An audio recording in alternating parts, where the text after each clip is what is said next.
හරි ආයුබෝවන් දුවල පුතල හැමෝටම අද අපි සාකච්ඡා කරන්න යන්නේ මම ඔයාලට දුන්න රෝයල් එකේ පේපරේ කෙටි ප්‍රශ්න 25. දැන් මේ විදිහ හැමෝම මේක සම්පූර්ණ කරලා නැති ඉන්නේ. ඒක නිසා සාකච්ඡා කරද්දී ඔයාලගේ පේපරේ තියෙන අඩුපාඩු මොන හරි තියෙනවා නම් හදා ගන්න ඕනේ. හරිද? කවුරු හරි කරපු නැති කෙනෙක් ඉන්නවා නම් අනිවාර්යෙන්ම මේ ගණන් ටික හදලා වීඩියෝ එක බලන්න නැත්නම් අපරාධේ. හරි අපි එහෙනම් පටන් ගමු වැඩේ. පළවෙනි ප්‍රශ්නේ බලන්න. එක්තරා වැඩක් නිම කිරීම සඳහා මිනිසුන් තිදෙනෙක් දින 4ක් යෙදුවත් නිම කිරීමට හැකි වූයේ මුල් වැඩේ 4න් පංගුවක් නම් මුළු වැඩේ නිම කිරීම සඳහා ගතවන මිනිස් දින ගණන කොපමණද? දැන් මේකේ ඉස්සෙල්ලම මිනිසුන් 3 දෙනෙක් යෙදෙව්වලු දින 4ක්. හැබැයි ඉවර කරගන්න පුළුවන් උනේ වැඩේ 4න් පංගුවක්ලු. බලන්නකෝ. දැන් මිනිස් දින ගණනක් නේ හදන්න තියෙන්නේ. ඔයාලා දන්නවා වැඩ ප්‍රමාණය කියන්නේ මොකක්ද පළතුර? මිදි නේද? එතකොට මිනිසුන් 3 දෙනයි දින 4යි. බලන්න මිනිසුන් 3 දෙනයි දින 4යි 3 වරක් 4 12. හැබැයි මේ මිනිස් දින 12ක වැඩ ප්‍රමාණයක් කියන්නේ මුළු වැඩේ 4න් පංගුවක්. දැන් 4න් පංගුවක් කියන්නේ කාලක්නේ. 4න් එකක් අපෙන් අහනවා මුළු වැඩේ කොච්චරද කියලා. එතකොට 4න් පංගුවක් කියන්නේ 12යි නම් මුළු වැඩේ කියන්නේ ඒ වගේ 4 ගුණයක්. එතකොට 12 ගුණ කරන්න ඕන 4යි. 12 4න් ගුණ වුණා 12 4 48. එතකොට මිනිස් දින 48ක වැඩ ප්‍රමාණයක් තමයි මෙතනදී මුළු වැඩ ප්‍රමාණය විදිහට අපිට ගන්න වෙන්නේ. මෙතනදී තමයි මේ නිම කිරීම සඳහා ගත වෙන මිනිස් දින ගණන කියන්නේ මෙතනදී ආය බලාපොරොත්තු වෙන්නේ වැඩ ප්‍රමාණයක්. හොඳේ දින ගණනක් නෙවෙයි. හරි දැන් දෙවෙනි ප්‍රශ්නෙට දෙවෙනි ප්‍රශ්නේ රූපයක් අඳගන්න තියෙනවා නේද? ත්‍රිකෝණයක් දීලා තව රේඛාවකුත් තියෙනවා.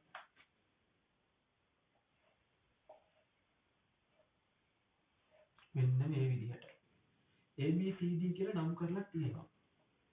A B C D. මෙතන කෝණය x ලු. හරි. ABC සමපාද ත්‍රිකෝණය. දැන් මේ බලන්නකෝ. මේ ABC කියලා කියන්නේ සමපාද ත්‍රිකෝණයක්. දැන් සමපාද ත්‍රිකෝණයක් කියලා කියන්නේ පාද තුනම සමාන වුණ ත්‍රිකෝණයක්. ABC වල සමච්ඡේදකයේ ABC සමච්ඡේදකය. දැන් ABC කියලා කියන කෝණයක් නේ. මෙයා කෙලින්ම කියන්නේ මේ කෝණ සමච්ඡේදකය කියලා. අපිට කියන ABC සමච්ඡේදකය කියලා. අපි දන්නවා ABC කියන්නේ කෝණයක්. ඒකෝද මේ කෝණයේ සමච්ඡේදකය ගැන තමයි මේ විස්තර කරන්නේ.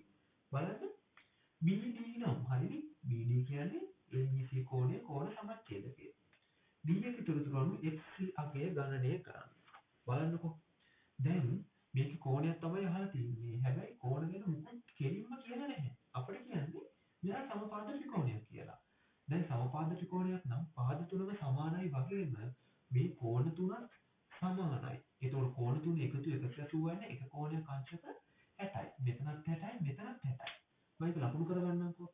මෙතනත් අංශක 60යි මෙතනත් අංශක 60යි. ඊට අමතරව මේ කෝණේ මේ මුළු කෝණය අංශක 60යි. හැබැයි දැන් මේක සමච්ඡේදකයක් නේ. ඒතකොට මේ කෝණය දෙකට බෙදෙනවා. ඒතකොට එක පැත්තක් අංශක 30යි. එහා පැත්තත් අංශක 30යි. දැන් අපෙන් අහන්නේ x. බලන්න පිටින් කොච්චර ලේසි ගණන්ද කියලා. දැන් මෙතන මේ බලන්නේ සරල රේඛා දෙකක් එකිනෙක ඡේදනය වීමෙන් සෑදෙන ප්‍රතිමුඛ කෝණ මොනවද වෙන්නේ? සමාන වෙනවනේ. දැන් මෙතන x නම් මෙතනත් xම තමයි. ඔන්න. මේ බලන්න දැන් මෙන්න මේ ත්‍රිකෝණයෙන් මෙතන 30යි මෙතන 60යි මෙතන x. මේ තුන් දෙනාගේ එකතුව 180ක් වෙන්න ඕනනේ. 60යි 30යි 90යි. එතකොට 180ක් වෙන්න තව කීයද අඩු? අංශක 90යි. එතකොට x කියලා කියන්නේ අංශක 90යි. ඔන්න උත්තරේ ගන්න විදිහට දැන් මේ කෝණෙම ආයෙ ලකුණු කරන්න ඕන අනිවාර්යයෙන්. අපි යමු තුන්වෙනි ප්‍රශ්නෙට.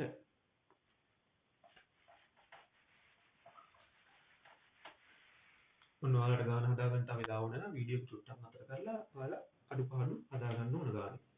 තුන්වෙනි ගානේ වීචීය භාග දෙකක් තියෙනවා බෙදන්න. බලන්න. දේශි ගණන්. මෙතන 12යි n මෙතන 49යි m වල වර්ග. බෙදීම 4යි මෙතන බෙදීම 35යි. බලන්න වැඩි වෙලා ගන්න ඕනේ ලේසි ගානක්. භාග දෙකක් බෙදන්න තියෙන්නේ. බෙදනවා කියලා අපි 아무තු දෙයක් කරන්නේ නැහැනේ. බෙදීම ගුණ කිරීමක් කරනවා උඩ යට මාරු කරනවා. මේ උඩයට මාරු කරනකොට අපි කියනවා පරස්පරය ගන්නවා කියලා. එතකොට භාග බෙදීමකදී අපි ඇත්තටම කරන්නේ පරස්පරයෙන් ಗುಣ කිරීම. දැන් මේ ඉස්සෙල්ලා ඉන්න කෙනාට වෙනසක් වෙන්නේ නැහැනේ. එයා හිමම ලියා ගන්නවා. ඊට පස්සේ බෙදීම ಗುಣ කිරීමක් කරනවා. ඊට පස්සේ මෙයාගේ උඩයට මාරු කරනවා. ඔන්න දැන් ඉතින් කපලා කොටලා දාලා උත්තරේ ගන්න තමයි තියෙන්නේ. බලමු කොහොමද ශූන්‍යලා යන්නේ කියලා. දැන් මේ බලන්න අපි හරස් රටනේ අපි කපන්නේ. කොහොම හරි වෙන්න ඕන උඩ ඉන්න කට්ටියට යට ඉන්න කට්ටිය කපලා දාන්න එක. මෙතනදී කපනවා කියලා කරන්නේ බෙදෙනවා. ඔන්න බලන්න මේ එන්ට මේ එන් කැපිලා යනවා. ඊට පස්සේ මේ බලන්න මෙතන 12යි මෙතන 4යි. දැන් මෙතන වල 12 පේනවද නේද? හරි 12. දැන් බලන්න 4 වරක් 1යි 4 වරක් 3යි. ඊට පස්සේ දැන් මේ දෙකට කැපිලා ඉවරයි. මේ අතට. ආයෙ කපන්න බැහැනේ. මෙතන එකයි තියෙන්නේ. දැන් මේ අතට බලන්න. දැන් මේ අතට ගියාට පස්සේ මෙතන m වල වර්ගයක් තියෙන මෙතන m එක්කෙනා ඉන්නේ. එතකොට මේ m වල වර්ගය කියන්නේ m ගුණ කිරීමෙන් මේ. එතකොට මේ m ට මේ ගුණ වෙලා තිබුණේ එක m කෙනෙක් කැපෙනවා. එතකොට මම ලේසියට මේ වර්ගය කපලා දැම්මා. මේ m කෙනෙක් ඉතුරු වුණා. ඊට පස්සේ බලන්න මෙතන 35යි මෙතන 39යි. 4ක් කරේ. 4ක් 5යි 4ක් 8යි. දැන් ඉතින් තවත් සුළු වෙන්නේ නැහැ. මේ අතර සුළු වෙන්නේ නැහැ. මේ අතර සුළු වෙන්නේ නැහැ. උඩයට කොහෙවත් කැපෙන්නේ නැහැ. සුළු වෙන්නේ නැහැ. බෙදෙන්නේ නැහැ. 3 15යි. මෙතන 7යි n කෙනෙක් ඉන්නේ. මෙතන එතකොට ආයේ එකකින් වැඩි කරා කියලා වෙනසක් වෙන්නේ නැහැනේ. 3 15යි 7යි m මෙතන තියෙනවා. 7යි m වැඩි කරන්න ඕනේ එකකින්. එතකොට වෙනසක් වෙන්නේ 7යි m තමයි. ඉවරයි. ඊට පස්සේ හතරවෙනි ගාන. ලඝු ගණක ගානක්. අපිට දර්ශක ආකාරයෙන් දීලා තියෙනවා ලඝු ගණක ආකාරයෙන් ලියන්න. දැන් විභාගෙට ඉතින් ගොඩක් වෙලාවට එන්නේ එක්ක දර්ශක ආකාරයෙන් දීලා ලඝු ගණක ආකාරයෙන් අහනවා. ලඝු ගණක ආකාරයෙන් දීලා එහෙම නැත්නම් දර්ශක ආකාරයෙන් අහනවා. දැන් මේ වගේ ගානක් දුන්නට පස්සේ දැන් මේකේ හැටියට දීලා තියෙන්නේ දර්ශක ආකාරයෙන්. ලියන්න ඕන ලඝු ගණක ආකාරයෙන්. දැන් ඉස්සෙල්ලා පේපරේදී අපිට හම්බුණා ලඝු ගණක ආකාරයෙන් දීලා දර්ශක ආකාරයෙන් ලියන්න තිබුණු ගාන. දැන් ඒක අනිත් පැත්ත. දැන් අපි මෙහෙම හිතන්නේ. දැන් මේක ඇත්තම තේරුම ඔයාලා දන්නවනේ. දැන් දර්ශක ආකාරය දුන්නට පස්සේ ලඝු ගණක වලට හරවන්නේ කොහොමද? දැන් ඒක දන්න නිසා මම කෙටි ක්‍රමෙන්ම ගාන හදන්නම්. දැන් මෙහෙමයි කරන්නේ. අපි මේක ලේසියට කොහොමද මතක තියාගන්නේ? මේ බලන්න. දැන් ලඝු ගණක ආකාරයෙන් ලියන්න කිව්වට පස්සේ අපි ඉස්සෙල්ලා ලියන්න බෑ LOG ලඝු කියලා. හරි. දැන් කොහොම ලිව්වත් පාදේ වෙනස් වෙන්න බෑ. දැන් දර්ශක ආකාරයෙන් ලිව්වොත් පාදයමයි. දැන් මේක දන්නවා මේ තියෙන්නේ පාදය මේ තියෙන්නේ දර්ශකය. ඔයාලා මතක තියාගන්න පාදේ තමයි යටින් තියෙන්නේ. මේ පහින් තියෙන්නේ. දැන් මෙතන දෙකේ පාදේ නම් මේක තේරුනේ දෙකේ පස්වෙනි බලය 32යි කියන එකනේ. එතකොට මෙතන පාදේ දෙකයි. දැන් ලඝු ගණක ආකාරයෙන් ලිව්වත් පාදයේ දෙකම තමයි. ඔන්න ඒක වෙනසක් වෙන්නේ නැහැ. ඊට පස්සේ අපි මෙහෙම වැඩක් කරන්නේ. ඒ බලන්න දැන් මේ දෙන්න එකම මට්ටමින් ඉන්නේ. දැන් මෙයා මෙතන උඩින් යන්න හදන්නේ. එතකොට සෙට් එකක් එකට ඉදි මම හැමතිස්සෙම කියන්නේ නැහැ. උඩින් යන්න හදන එක්කන මොනවා කරනවද අපි? හෝම් කරනවා. එයාව දාන්න මෙහා පැත්තට. ඒතකොට ඉතින් මෙතනට එන්නේ 32යි. ඔන්න උත්තරේ. ලඝු දෙකේ පාදයට 32 ලඝු ගණකය 5යි. දෙකේ පාදයට 32 ලඝු ගණකය 5යි. එහෙමයි මේක කියවන්නේ. මෙතන ඉතින් මම අර ලේසි ක්‍රමයක් කියලා දුන්නාට ඇත්තටම වෙන්නේ මේ පාදයමයි ලඝු දෙකේ පාදයට 32 ලඝු ගණකය 5යි. මේ දර්ශකය තමයි වෙනම ලියන්නේ. හරි. ඔයාලා අර විදිහ මතක තියාගන්න. ලේසි විදිහ. පාදයමයි උඩින් යන හදන එකන කොම් කරා. පස්වෙනි ගාන. කුඩක ගානක් තියෙන්නේ. වෙන් රූප සටහනක් ඇඳලා ලකුණු කරන්න. ඒකි උපකුලකයක් B නම්. ඔන්න A වල උපකුලකයක්ලු B. එතකොට මේ විදිහට අපිට වෙන් රූප සටහන අඳින්නේ. A වල උපකුලකයක් නම් B කියන්නේ B ඉන්න ඕන A තුල. මේ බලන්නකො A වල උපකුලකයක් තමයි B. එතකොට A ඇතුලේ තමයි B ඉන්න ඕන. දැන් අපට අඳුර බලන්න කියන්නේ මොකක්ද? A ඡේදනය B dash. A ඡේදනය B dash. හරි. දැන් අඳුර කරන්නේ මේ බලන්න. A ඡේදනය B dash වලට පස්සේ දැන් A කියලා කියන්නේ Aට අයිති කියන අදහස. B dash කියන්නේ Bට අයිති නෑ කියන අදහස. දැන් Aට අයිති නම් A කියන රවුම ඇතුලේ ඉන්න ඕනනේ. දැන් Bට අයිති නම් B කියන රවුමට පිටින් ඉන්න ඕන. A රවුමට ඇතුළතින් B රවුමට පිටින්. එතකොට මෙන්න මේ වටේ ඉන්න සෙට් එක තමයි පාට වෙන්න ඕන. Aට අයිති වෙන්නත් ඕන Bට අයිති නොවෙන්නත් ඕන. මැද තියෙන්නේ ඡේදනය. ඡේදනය කියන්නේ මේ දෙපැත්තේ ඉන්න දෙන්නටම පොදු කට්ටිය. පොදු කට්ටිය කියන්නේ Aට අයිති කට්ටියයි Bට අයිති නැති කට්ටියයි. හරි. ක්ලේශ ගණන් ටිකක් තියෙන මේ පේපරේ නා. 6 වෙනි ගාන විසඳන්න සමීකරණයක්. සමීකරණයක් විසඳන්න තියෙනවා. හැබැයි වීජීය වාහක සුළු කිරීමකුත් තියෙනවා. ඉස්සෙල්ලා පේපරෙත් හම්බුණා මේ වගේම ගානක්. බලන්නකෝ. 3 බෙදීම x ඍණ 3. ඊට පස්සේ 4 බෙදීම x ඍණ 3 සමානයි 7න් 1යි. එක බෙදීම 7යි. මේ දැන් සමීකරණයක් විසඳනවා කියලා අපි x නේ හොයන්න ඕන. දැන් x ඉන්නේ මේ ඉර යටින් අනිත් එක ස්ථාන දෙකක ඉන්නවා. වැඩේ අමාරුයි. අපි වම් පැත්ත සුළු කරගෙන ඉමු. දැන් මෙතන විජීය භාග දෙකක් එකතු කරන්නට කියන්නේ. දැන් විජීය භාග හරි නිකම් භාග හරි එකතු කරද්දී ඉස්සෙල්ලම කරන්න ඕන දේ මොකද්ද? 6 ඉරයට සමාන කරගන්න ඕනේ මේක ඉතින්. එහෙනම් සමාන කරන්න දෙයක් නැහැ. මෙතන x මෙතුණයි මෙතන x මෙතුණයි. හරිය සමානයි. එහෙනම් පොදු හරියක් එයාම තමයි. x ඍණ 3යි. දැන් ඊළඟ 3යි 4යි එකතු කරන්නනේ තියෙන්නේ. 3යි 4යි එකතු කරාම 7යි. ඔන්න දැන් වම් පැත්තේ දකුණු පැත්තේ ආය සුළු කිරීමකුත් නැහැ. දැන් ඉන්න අපිට තියෙන්නේ හරස් ගුණිතය දාන්න. x ඍණ 3 වැඩි කරන්නකො එකකින් වැඩි කරා කියලා වෙනසක් වෙන්නේ නැහැ යාම. x ඍණ 3ම තමයි. සමානයි. 7 කට 49යි. x නේ හොයන්න ඕනේ. මේ ඍණ 3 දාන්න එහා පැත්තට. ඍණ 3 එහා පැත්තට පෙන්නම දාන 3. එතකොට 49ට 3ක් එකතු වෙනවා වෙන්නේ. මම ආයෙත් පියවරක් ලියන්නේ නැහැ. උත්තරේ 52යි.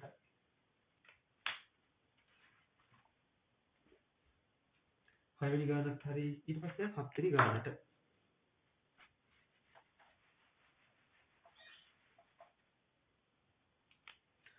7 වෙනි ගානේ කුඩා පොදු ගුණාකාරය හොයන්න තියෙන්නේ. දැන් ඉතින් කුඩා පොදු ගුණාකාරය නම් ඉතින් බැරි ළමෙක් නෑනේ. ඕනම කෙනෙක්ට පුළුවන්. ගොඩක් වෙලාවට පේපර් එකකට අහනවාමයි යෝග.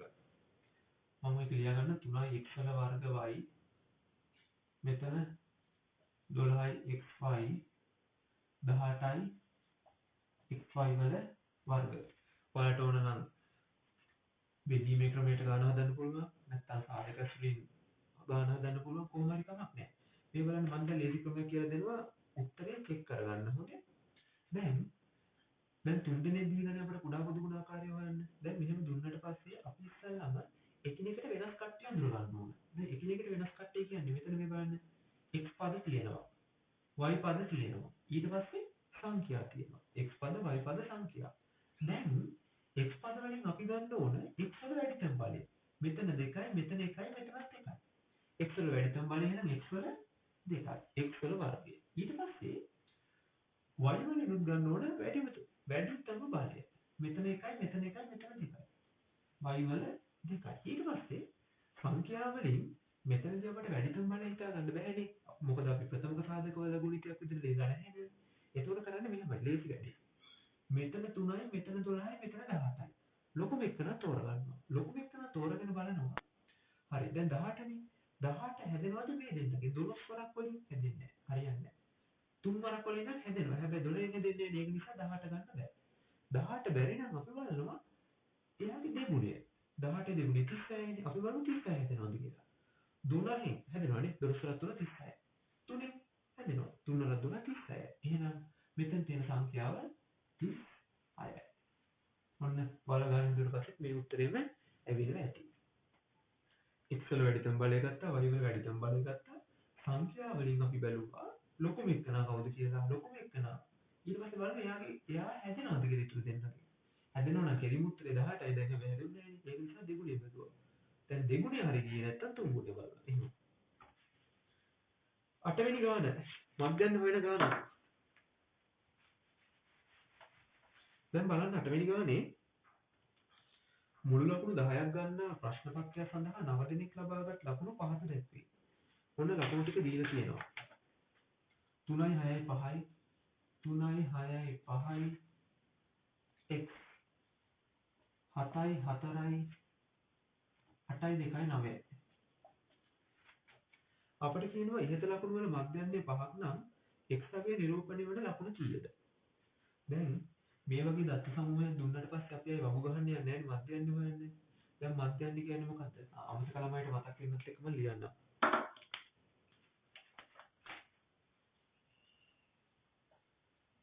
මධ්‍යන්නේ කියලා කියන්නේ දත්තවල එකතුව ගන්න ඕනි ඉස්සෙල්ලා.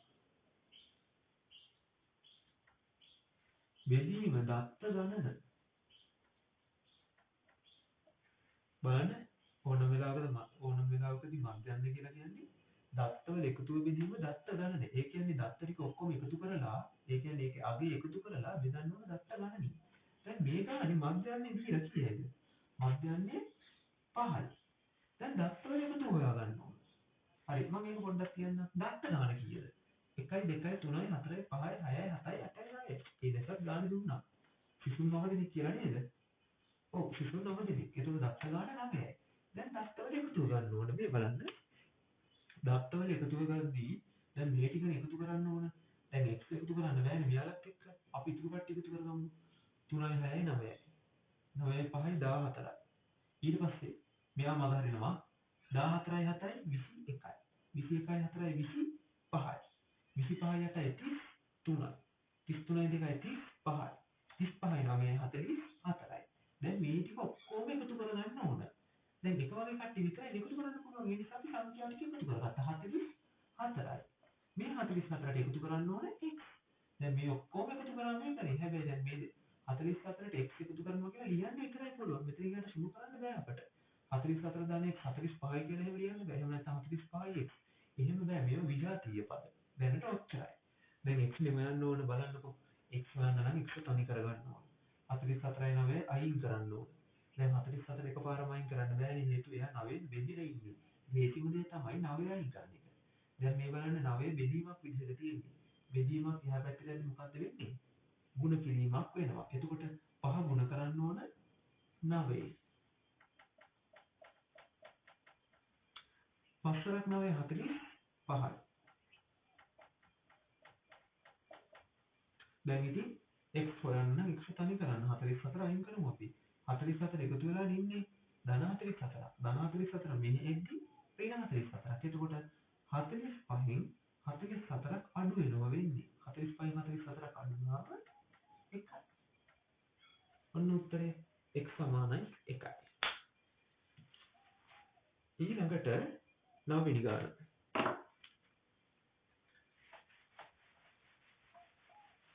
9 වෙනි ගානට ගියාට පස්සේ ඒ විසඳීමක් තියෙන්නේ x වල අගය හොයන්න තියෙන්නේ. 25 x වල වර්ගය.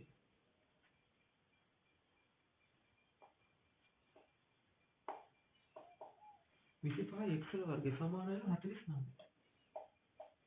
දැන් මේ චුට්ටකට බලන්න දැන් මේ ගාන අඳුර ගන්න ඕනේ ඉස්සෙල්ලා. දැන් x වල වර්ගයක් තියෙනවා කියන්නේ එතන අර වර්ගජ ප්‍රකාශනයක් වගේනේ. හැබැයි අපි දැන් වර්ගජ ප්‍රකාශන ගණන් හදද්දී අපි ආකාර තුනක් ඉගෙන ගත්තා. එකක් තමයි x වල වර්ග පදයක් තියෙනවා, x පදයක් තියෙනවා, නියත පදයක් තියෙනවා. එතකොට අපි කිව්වා ත්‍රිපද වර්ගජ ප්‍රකාශන කියලා. සමීකරණයක් නම් සමීකරණය. ඊට පස්සේ සමහරක් වෙලාවට මේ x පදේ නැහැ. x පදේ නැහැ කියන්නේ x වල වර්ග පදයකුයි නියත පදයකුයි විතරයි ඉන්නේ. දැන් මේ වෙලාවට අපි කොහොමද සාධක කැඩුවේ? මේ බලන්නකෝ. ඔයාලට මතක ඇති වර්ග දෙකක අන්තරේ සාධක කියලා. එතකොට මම මේක ඉස්සර ලියලා පෙන්නන්නම් අමතක කට්ටියට මතක් වෙන්න. a වල වර්ග දින b වල වර්ග කියලා තිබුණොත් මේක අපිට ලියන්න පුළුවන් සාධක වලින් a ඍණ b a ධන b කියලා. මේ බලන්නකො වර්ග දෙකක අන්තරයක්. අන්තරයක් කියන්නේ අඩු කිරීමක් නේ. එතකොට මේකේ සාධක කඩන්නේ මේ විදිහට. මේ දෙන්න අඩු කරා ඒ දෙන්නම එකතු කරා. හරි. දැන් මතක් වුණානේ. දැන් මේ විදිහට තමයි මේ ගාන හදන්න තියෙන්නේ. හැබැයි දැන් වර්ග දෙකක අන්තරයක් තියෙන අඩු කිරීමක්. ඒතකොට දැන් 49 මෙහි තියාගෙන හරියන්නේ නැහැ කියලා තේරෙන්න ඕනාට. ඒතකොට ධන 49 ගන්න මේ පැත්තට. ඔන්න මේ පැත්තේ 25යි x වල වර්ගය තිබුණා. ධන 49 මෙහි ආපුවම ඍණ 49යි සමානයි බිඳුවයි. ඒකට කවුරුත් නැහැ. දැන් ඉතින් මෙහෙම එකපාර වර්ග දෙක අතරේ සාධක දාන්න බෑ. හේතුව මෙතන x වල වර්ගය තමයි. හරි. හැබැයි මෙතන තියෙන්නේ 25. අපි මේකත් ලියා ගන්න ඕන වර්ගයක් විදිහට. 25 කියන්නේ කාගේ වර්ගයද? 25 කියන්නේ 5 වර්ගය. එතකොට මෙතන 5 වර්ගය, මෙතන x වල වර්ගය. 49 කියන්නේ 6ක් 34යි 4ක් 49. 7 වර්ගය. මෙහෙම ලියාගත්තට පස්සේ තමයි ඔන්න සාධක පදන්නේ. මේ බලන්නකෝ. මෙතන 5x ඍණ 7 ඊට පස්සේ 5x ධන 7. මේ දෙන්න අඩු කරා ඒ දෙන්නම එකතු කරා. මේ බලන්න මෙතනින් 5x මෙතනින් 7. ආයේ දෙන්නමයි.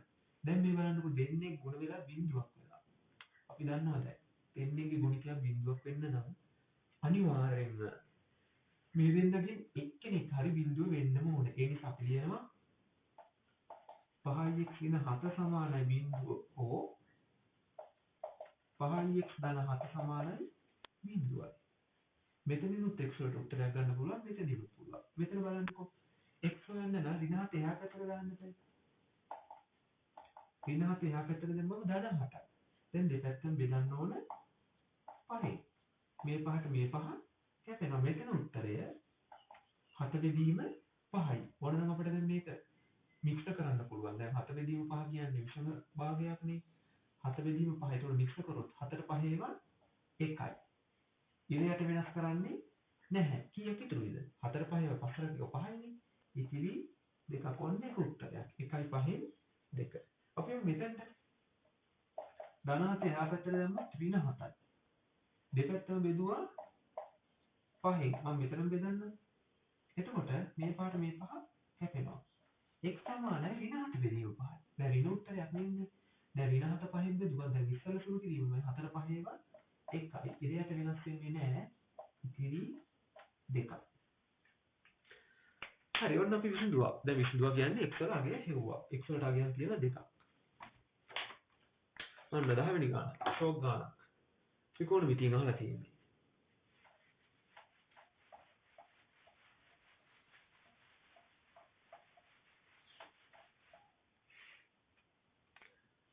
sin θ සමානයි 3 බෙදීම 15.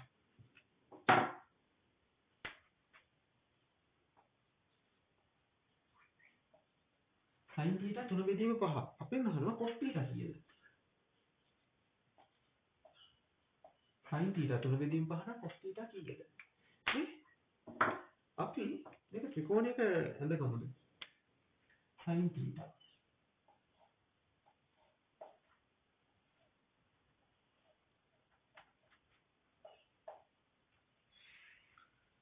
මම කෝණයක් ලකුණු කරගන්නම්.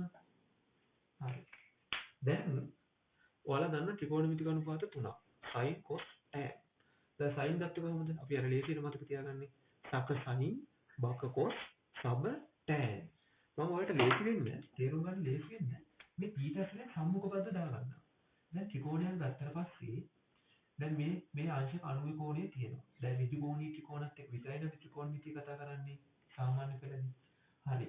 දැන් මේ කෝණය θීටා නම් මේ අදාළ කෝණයට ඉස්සරහින් ඉන්නේ සම්මුඛ පාදේ. ඉස්සරහින් ඉන්න කෙනා සම්මුඛව ඉන්න කෙනා. දැන් මේ අදාළ කෝණයත් එක්ක එකට ඉන්න කෙනා බද්ධ වෙන්න කෙනා. බද්ධ පාදේ. මේ බලන්නකෝ θීටා කවුරු වුණත් 90 ඉස්සරහින් ඉන්න කෙනා කර්ණ පාදය. දැන් sin θ කියන්නේ 3 බෙදීම 15. අපි දන්නවනේ sin θ සක sin ද සක sin කියන්නේ සම්මුඛ බෙදීම කර්ණ. සම්මුඛ බෙදීම කර්ණ 3 බෙදීම 5යි. එහෙනම් සම්මුඛ 3යි කර්ණ 5යි. සම්මුඛ බෙදීම කර්ණ 3 බෙදීම 5යි. දැන් ඉතින් ඔයාලා ඉතින් පයිතගොරස් ට්‍රික වලින් දන්නවා 3 5 ඉතුරු එක කීයක් වෙන්න ඕනද? 4යි. එහෙනම් ඉතින් අමතකයි නම් පයිතගොරස් සම්බන්ධය දාලා ගන්න. 3 4 5 8 අමතකයිනේ. දැන් අපෙන් අහන්නේ cos θ. cos θ කියන්නේ මොකද්ද ත්‍රිකෝණමිතික මේ අනුපාතය කියන එක මතක තියාගන්නේ. cos θ. සක sin බක cos බක කියන්නේ බද්ධ පාද බෙදීම කර්ණ. දැන් බද්ධ පාදේ දන්නවනේ හතරයි. කාරණේ හරි උත්තරේ පහෙන් හතරයි. මේටි ගානක්.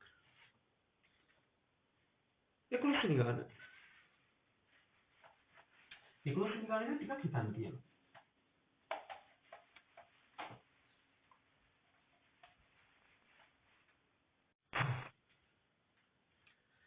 හරි අපි එහෙනම් බලමු ඊළඟට 11 වෙනි ගාන. ත්‍රිකෝණාංග සමයක් තියෙන්නේ. මම ඉස්සෙල්ලා මේක අදගන්නකෝ. ත්‍රිකෝණ දෙකක් තියෙනවා. එක ත්‍රිකෝණයක් මේ පැත්තට අනිත් ත්‍රිකෝණය මෙන්න මේ පැත්තේ.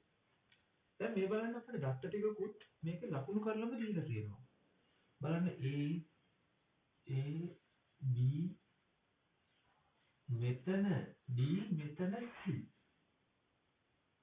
F E මෙතන කෝණය අංශක 70යි මෙතන කෝණය අංශක 70යි. හරි දැන් බලන්නකෝ තව දත්තයක් දෙන්න තියෙනවා. මේ පාද දෙක සමාන්තරයි.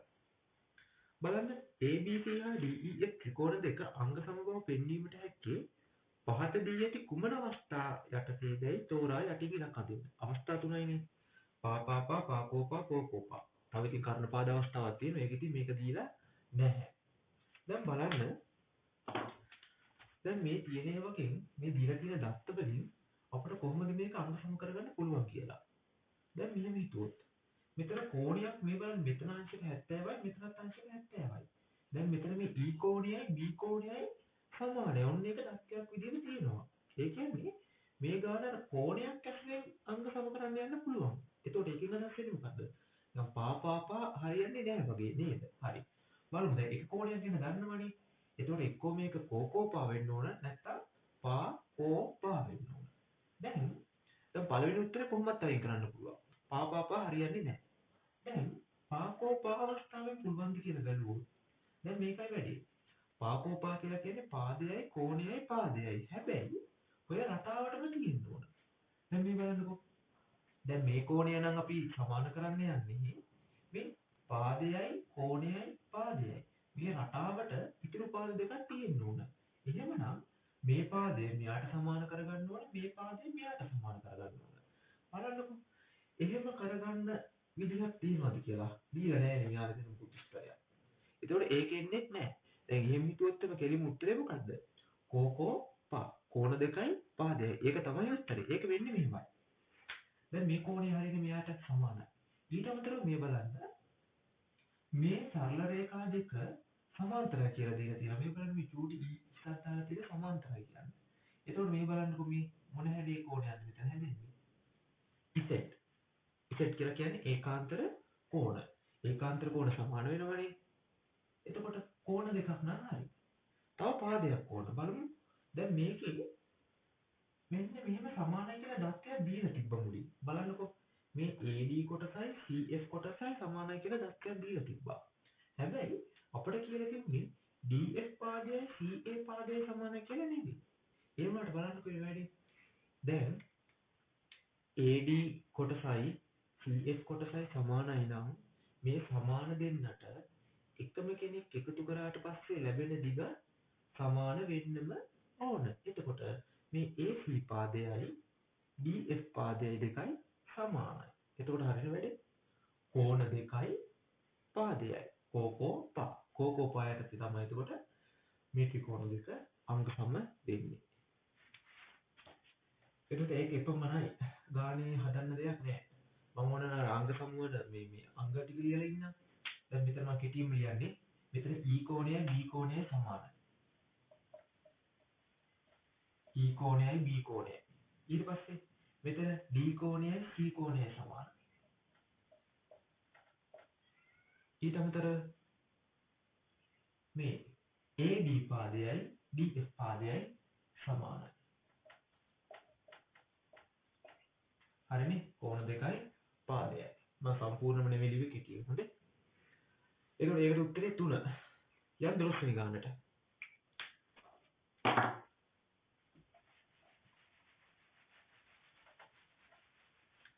12 වෙනි ගානේ මොකක්ද වෙලා තියෙන්නේ? අරය සෙන්ටිමීටර් 10.5ක් වන වෘත්තාකාර ආස්තරයකින් කේන්ද්‍ර කෝණය අංශක 60ක් වන කේන්ද්‍රික ඛණ්ඩයක් කපා වෙන් කර ඇත. එම කේන්ද්‍රික ඛණ්ඩයේ වර්ගඵලය. හරි. චූටි වැඩක් තියෙන්නේ. මම කේන්ද්‍රික ඛණ්ඩය අදලා පෙන්නන්නම්. දැන් ඔයාලා දන්නවනේ කේන්ද්‍රික ඛණ්ඩයක් කියන්නේ වෘත්තයකින් කොටසක්. දැන් මේක කේන්ද්‍ර කෝණය දෙන අංශක 60යි කියලා. අරය දෙනවා සෙන්ටිමීටර 10.5. දැන් ඉතින් වර්ගඵලය හොයන්න තියෙන්නේ. වැඩි හිතන්න මොකුත් නැහැ. දැන් සම්පූර්ණ වෘත්තය තිබ්බනම් කොහොමද වර්ගඵලය හොයන්නේ? r වල වර්ගය. දැන් අංශක 60යි කියවට පස්සේ අපිට එකපාරටම හිතා ගන්න බෑනේ කීයෙන් එකයිද කියලා. එතකොට අපි මොකද්ද කරන්නේ? මේ දීලා තියෙන කෝණය බෙදනවා අංශක 360න්. ඊට පස්සේ වැඩි කරනවා r වල වර්ගය. එතකොට මේ වර බිඳුවට බිඳුව කැපෙනවා. 6 වරක් 1යි 6 වරක් 6යි. 6න් 1යි. 6න් 1යි 5 කියන්නේ 22 බෙදීම 7. r වල වර්ගය කිව්වට පස්සේ r දෙපාරක් ගුණ වෙන්න ඕන. දැන් මෙතන r දීලා තියෙන්නේ 10.5 කියලානේ. කැමති නම් 10.5 ලියලා ඒක දෙපාරක් ගුණ කරත් හරි. වැරද්දක් නැහැ. හැබැයි දැන් මෙතන දශම සුළු කිරීමක් දාගන්නේ අපරාධනේ. තව අමාරු වෙනවනේ වැඩේ. හොඳම දේ තමයි මේ 10.5 භාගයක් විදිහට ලියාගන්න එක. දැන් මේ 10.5 3.5 වගේ ගණන් නිතරම ඔයාලට සම්බන්ධ කරනවා. දැන් 3.5 දුන්නොත් අපි ලියන්නේ 7 බෙදීම 2ක් විදිහට. 10.5 දුන්නොත් අපි ලියන්නේ 21 බෙදීම 2ක් විදිහට. 21 දෙකෙන් බෙදුවාට පස්සේ එන උත්තරේ තමයි 10.5. සුළු කිරීමේ පහසුවට තමයි අපි මෙහෙම ලියාගන්නේ. ඔන්න දෙපාරක් ගුණ කරා. දැන් තියෙන්නේ සුළු කරලා දාන්න. බලමු සුළු වෙන විදිහ. මේ 7ක් 1යි 7ක් 3යි. මෙන්න මෙහෙම සුළු වෙන නිසා තමයි අපි 21 බෙදීම 2 ලියාගත්තේ. බලන්න තව කැපෙනවා මේ. දෙවරක් 1යි දෙවරක් 11යි. තව මේ මෙතන 6ක් තියෙනවා මෙතන 21ක් තියෙනවා. 21ට 6 වන්නන්නේ නැහැ. හැබැයි 3ෙන් බෙදනවා නේද? ඒතකොට මෙතන 3 වරක් 2යි. මෙතනට 3 වරක් 7යි. හරි. ආයෙ නම් කැපෙන පාටක් නැහැ. නේද? හරි. ආයෙ කැපෙන්නේ නැහැ. දැන් එහෙනම් සුළු කරලා දාමු. මේ බලන්න. 11 වරක් 3 33යි. 33 වැඩි කරන්න ඕන 7යි. ඊට පස්සේ මෙතන මේ ඉරයට මෙතනත් එකයි මෙතනත් එකයි මෙතන දෙකයි මෙතන දෙකයි. දෙවරක් 2 4යි. 33 7ෙන් ගුණ කරලා එන උත්තරේ බෙදන්න ඕන 4යි. අපි බලමු 33 7ෙන් ගුණ කරලා. 33 ගුණ කිරීම 7. 7 වරක් 3 21 එක දෙකක් ඉතුරුයි. 7 වරක් 3 21යි. ඉතුරු දෙකයි 23යි. දැන් 231 බෙදන්න තියෙන්නේ 4ෙන්. 231 බෙදීම 4. බලමු අපි 2ට 4 ඒවා නැහැනේ. 23ට 4 ඒවා 5යි. 4 වරක් 5 20යි. 3ක් ඉතුරුයි. 31ට 4 ඒවා. දැන් 6 වරක් 4 24යි. 7 වරක් 4 28යි. 8 වරක් 4 32යි. දැන් 8 වරක් 4 32යි කිව්වම ඒක 8ක් ගන්න බෑ. ගන්න වෙන්නේ 7යි. 7 වරක් 4 28යිනේ. 3ක් ඉතුරුයි. දැන් උඩින් ගේන්න කෙනෙකුත් නැහැ. උත්තරේ දශම 30ක් තිබ්බා පහළට බිංදුවක් දැම්මා. දැන් 34 ඒවා කීයද? ඒත් 7යිනේ. 28යි. දෙකක් ඉතුරුයි 20ට 4 ඒවා 5යි. ඔන්න අවසාන උත්තරේ 57.75 වර්ග සෙන්ටිමීටර්. හරි. ඊළඟට 13 වෙනි ගාන.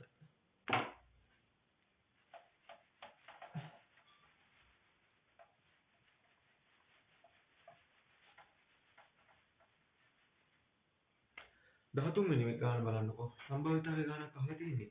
x සහ y යන සසම්භාවී පරීක්ෂණයක අන්‍යෝන්‍ය වශයෙන් බහිෂ්කාර සිද්ධීන් දෙකක් වන අතර px සමානයි 5න් 1යි py සමානයි 12න් 5යි. px මේල y සොයන්න. දැන් නිතරම පේපර් වල හම්බෙන ගානක් නෙමෙයි මේක නේද? දැන් ඔයාලට මෙන්න මේක මතකයිද බලන්න. අපි සම්භාවිතාව පාඩමේදී ඉගෙනගෙන තියෙනවා px මේල y සමාන වෙන්නේ කාටද කියලා. දැන් ඔයාලා දන්නවනේ මේ තියෙන්නේ මේලය x මේල y සමාන වෙන්නේ px එකතු කිරීම py එකතු කිරීම px ඡේදන y. දැන් මේක චුට්ටක් අර දිග වැඩි වගේ කියන හිතනට මේක අර පොඩි රටාවකට තියෙන්නේ. මතක තියාගන්න අමාරු නැහැ. දැන් px මේල වයටනේ අපි මේක ලියන්නේ. දැන් මේ බලන්නකෝ. මේක ලියද්දී මේ මෙතන xy දෙන්න ඉන්නේ. එතකොට මෙතන px මෙතන py. ඒ දෙන්න එකතු වෙනවා වෙන්නේ. ඊට පස්සේ අඩු කරන්නේ මෙයා අනිත් පැත්තට ගහලා. දැන් මෙතන තියෙන්නේ මේලේනේ. අනිත් පැත්තට ගියවට පස්සේ ඡේදනය. එතකොට px මේල y සමානයි px එකතු කිරීම py එකතු කිරීම py එකතු කිරීම නෙවෙයි ඊට පස්සේ py අඩු කිරීම px ඡේදන y. දෙපැත්තේ ඉන්න දෙන්න වෙන වෙනම ඉස්සෙල්ලා එකතු කරනවා ඊට පස්සේ කන පිට ගහලා අඩු කරනවා. දැන් බලමු. මේකෙදි මෙන්න මේ සම්බන්ධය ඇසුරෙන් ගාණක් අහන්න පුළුවන් විදි දෙකක් තියෙනවා. එකක් තමයි මේ ගානේ දීලා තියෙන විදිහට අන්‍යෝන්‍ය වශයෙන් බහිස්කාර සිද්ධි. දැන් මේ ගාන කියලා කියවනේ අපිට මේ xy කියන දෙන්න අන්‍යෝන්‍ය වශයෙන් බහිස්කාරය කියලා. දැන් අන්‍යෝන්‍ය වශයෙන් බහිස්කාරය කියන එකේ තේරුම තමයි මේ සිදුවීම් දෙකම එකට වෙන්න බෑ කියන දේ. එතකොට මේ සිදුවීම් දෙකම එකට වෙන්න බැරි නම් ඒ දෙන්නගේ ඡේදනයක් තියෙන්න බෑනේ. එතකොට ඉබේටම ඡේදනය බිඳුවක් වෙනවා. ඕනනම් ඔයාලා පැත්තකින් ලියා ගන්න අන්‍යෝන්‍ය වශයෙන් බහිස්කාරය කියලා දුන්නොත් ඒකේ තේරුම තමයි මේ සිදුවීම් දෙක එකට වෙන්නේ නැහැ. ඒ කියන්නේ ඡේදනය බිඳුවයි. එතකොට මේ කැලෙන් අපිට වැඩක් නැහැ. මෙයා හිතියක් නැහැ වගේ. දැන් ඉතින් අපි ආදේශ කරලා උත්තරේ ගමු. දැන් px මේල වයිනේ හොයන්න ඕන. ඔන්න හොයන්න ඕන එක. ඒකට ඉතින් මුකුත් ආදේශ කරන්නේ නැහැ. px py වෙන වෙනම දීලා තියෙනවා අපිට. px පහින් එකයි. py 12න් 5යි. භාග දෙකක් එකතු කරන්න තියෙන්නේ. දැන් ඉතින් දන්නව නේද ඔයාලා? 5 ගුණ කරන්න ඕන 12න් 12 ගුණ කරන්න ඕන 5න්. දෙන්නට දෙන්න මාරු කරලා ගුණ කරන්න තියෙන්නේ.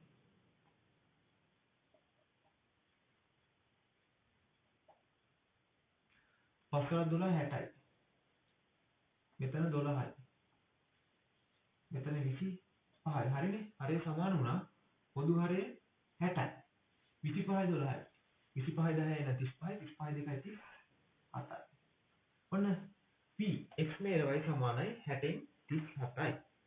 දැන් මං කියවනේ දැන් මේ ගාන අහන්න පුළුවන් විදි දෙකක් තියෙන කියලා. මේ එක විදියක්. අනිත් විදිය තමයි x හා y ස්වයත්ත සිද්ධිය වන විට. දැන් මේ ගාන හදලා තියෙන්නේ මේ දත්ත දියව තියෙන්නේ x හා y අන්‍යෝන්‍ය වශයෙන් බහිස්කාර වෙනකොට. එතකොට වෙන දේ තමයි මෙයා බිඳුවක් වෙන එක. දැන් මේ x හා y කියන සිදුවීම් දෙක ස්වයත්ත සිදුවීම් කියලා දුන්නොත් ඒකේ අපිට ගන්න තියෙන දේ දැන් ස්වයත්තයි කියලා කියන්නේ එක සිදුවීමක් අනිත් සිදුවීමට බලපාන්නේ නැහැ. ඒ කියන්නේ එක සිදුවීමක් වෙනවද නැද්ද කියන දේ අනිත් එකට බලපෑමක් ඇති කරන්නේ නැහැ. එහෙම කියලා දුන්නොත් මෙයා බිඳුවක් වෙන්නේ නැහැ. මම පැත්තකින් ලියන්න.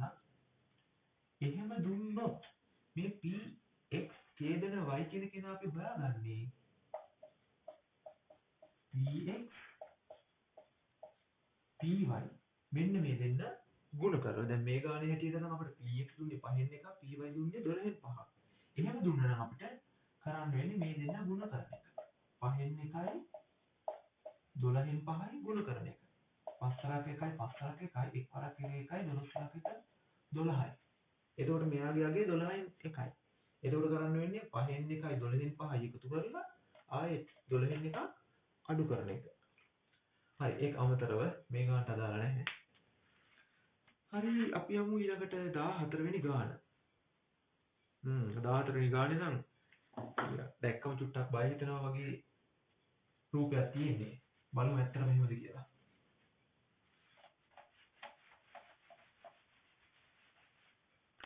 ජ්‍යාමිතියේ ප්‍රශ්නයක්. අරගමුකෝ මේක. අන්න වෘත්තයක් තියෙනවා. ඊට පස්සේ ස්පර්ශකයකුත් තියෙනවා.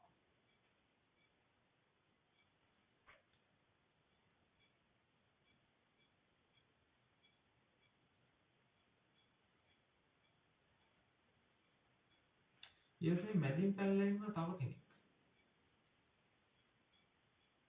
ඔව්. අකුරු ටික දාගත්තොත් RAP මෙතන CBQ CBQ හරි එච්චරයි. තව කෝණයක් තියෙනවා මෙතන අංශක 60යි කියලා. මේ දෙන්නත් එයා කරන්න ඕනේ. අංශක 60යි.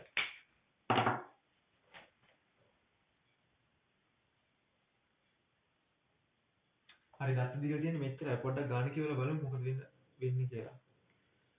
රූපේ දැක්වෙන්නේ ඕකේන්ද්‍ර වූ වෘත්තයක. හරි PR යනු AED වෘත්තයට ඇඳි ස්පර්ශකයකි. PR යනු AED වෘත්තයට ඇඳි ස්පර්ශකයකි. ඒකත් හරි. OAC 60යි නම්.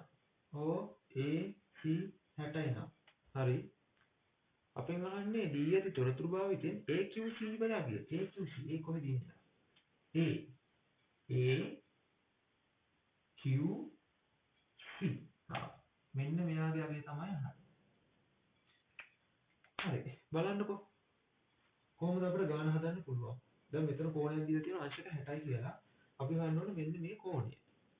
දැන් මේ බලන්න RP කියලා කියන්නේ ස්පර්ශකයක්. එතකොට OA කියලා කියන්නේ ස්පර්ශ ලක්ෂයට ඇඳි අරයක්. ඔයාලා දන්නවා මේ ස්පර්ශකයක් මෙතන ස්පර්ශක ලක්ෂයේදී ඇඳි අරයක් අතර මෙන්න මේ කෝණය අංශක කීයක් වෙන්න ඕනද? අංශක 90ක් වෙන්න ඕන. මේ සම්පූර්ණ කෝණය අංශක 90ක් වෙන්න ඕන. දැන් 90 මේ එක කොටසක් අංශක 60යි. මේ බලන්න ඒක අපිට දීලා තියෙනවා. එක කොටසක් අංශක 60යි නම් මේ ඉතුරු කොටස අංශක 30ක් වෙන්න ඕන. 60යි 90 වෙන්නේ. ඊට පස්සේ මතක් කරගන්න දැන් මේ අංශක 30යි කියලා අපි හොයාගත්තේ මේ ස්පර්ශකය ස්පර්ශ ලක්ෂයේදී ඇති ජායත් අතර කෝණය. එතකොට මේ ස්පර්ශකයත් ස්පර්ශක ලක්ෂයේදී ඇති ජායත් අතර කෝණය සමාන වෙන්නේ කාටද? ඒ ජාය විසින්ම වෘත්තයේ පරිධිය මත ආපාතනය කරපු කෝණ වලට අපි කියනවා ඒකාන්තර වෘත්ත ඛණ්ඩයේ කෝණ වලට කියලා. එතකොට මෙතන කෝණය අංශක 30යි නම් මේ බලන්නකෝ. AC පරිධිය මත මේ B වලත් ආපාතනය කරන කෝණයක් Q වලත් ආපාතනය කරන කෝණයක්. එතකොට මේ දෙන්න අංශක 30 ගානෙම තමයි. දැන් ඉතින් මෙයාගෙන් අපිට වැඩක් නැහැ නේ. මෙයා අංශක 30යි. අපිට හොයන්න කියපු කෙනා ඔන්න අංශක 30යි. එච්චරයි. 15 වෙනි ගාන. ඒකත් ජ්‍යාමිතිය ගානක්. ජ්‍යාමිතිය ගාන හැම හිස්තෙන් පුරවන්න තියෙන්නේ.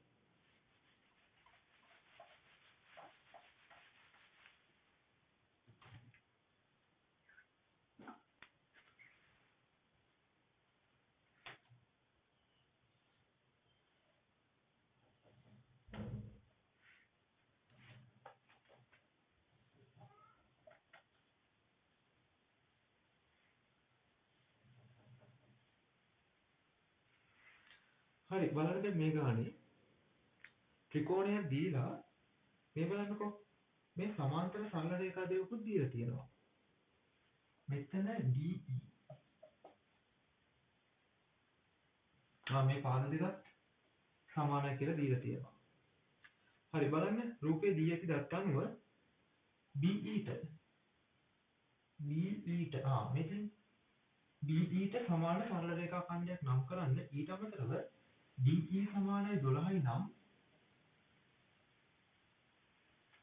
AB දිග හොයන්න. ඔන්න ඔය කතන්දරේනේ කියන්නේ. දැන් මේ රූපේ දැක්කට පස්සේ ඔයාලට මතක් වෙන්න ඕන මධ්‍ය ලක්ෂ ප්‍රමේය. දැන් මධ්‍ය ලක්ෂ ප්‍රමේය මොකක්ද කිව්වේ?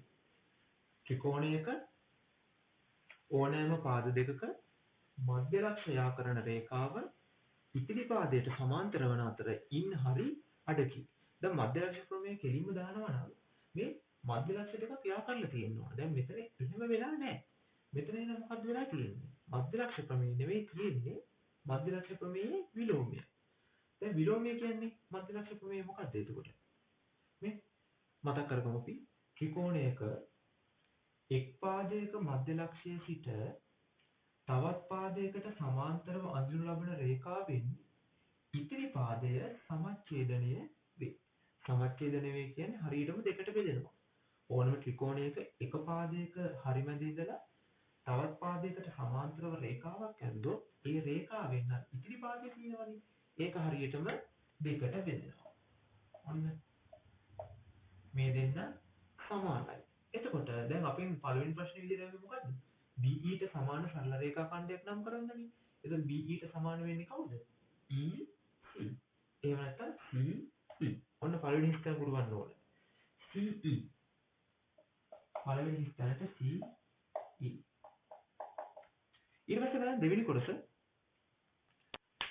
DE සමානයි 12 නම් AB දිග. AB දිග. මේ දිග හොයන්න තියෙන්නේ. දැන් අපි චුට්ටකට කලින් මතක් කරගත්තා. මධ්‍යලක්ෂ ප්‍රමේය කියන්නේ මොකද්ද?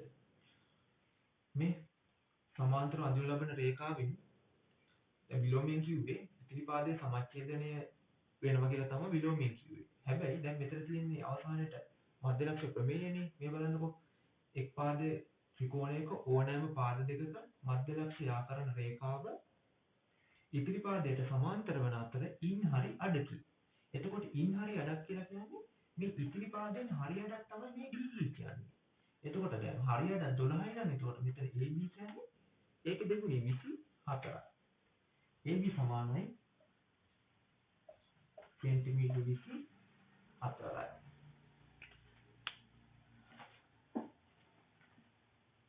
හරි ඒ ගණන් අහලා තියෙන්නේ එච්චරයි. මධ්‍යලක්ෂ ප්‍රමේයයෙන් තමයි ගාන අහලා තියෙන්නේ. මධ්‍යලක්ෂ ප්‍රමේය කිව්වට පස්සේ ඒකේ විලෝමයක් තියෙනවා ඉතින් මෙතන.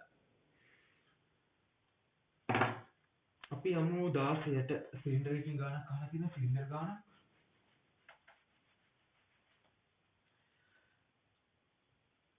පතුලේ විස්කම්භයේ සෙන්ටිමීටර 21ක් වූ ඍජු වෘත්ත සිලින්ඩරයක වක්‍ර පෘෂ්ඨ වර්ගඵලය 330යි. සිලින්ඩරයේ උස හොයන්න. මේකට දැනගෙන ඉන්න ඕන සිලින්ඩරයේ වක්‍ර පෘෂ්ඨයේ වර්ගඵලය හොයන්නේ කොහොමද කියලා විතරයි. ඔයාලා දන්නවා දැන් ඒක සූත්‍රයක් විදිහට මතක තියාගන්න ඕනේ. සිලින්ඩරයක වක්‍ර පෘෂ්ඨයේ වර්ගඵලය කියන්නේ 2πr h. එතකොට r කියලා කිව්වේ අරය, h කිව්වේ උස. එතකොට මේ වක්‍ර පෘෂ්ඨයේ වර්ගඵලය සමාන වෙනවා කියනවා අපිට බලන්න.